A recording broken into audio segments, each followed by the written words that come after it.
So there was a great call to Dennis Prager's Male-Female Hour yesterday. This 28-year-old man calls and says, I noticed with my first girlfriend I didn't have an interest in being with many women. It wasn't until I had my second that I was interested in being with my third and fourth.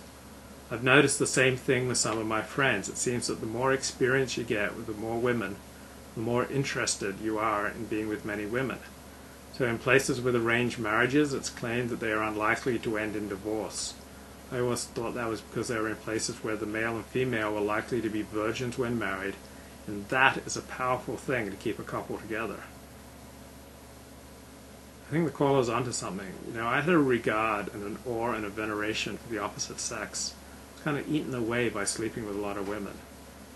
I think that if I would have married a high school sweetheart and she was the only woman I had known in that respect, it would have been easier to stay faithful. I remember the first woman I was with, how bitterly she regretted that I wasn't the first man she'd been with. There was a sweetness and an innocence to what we had.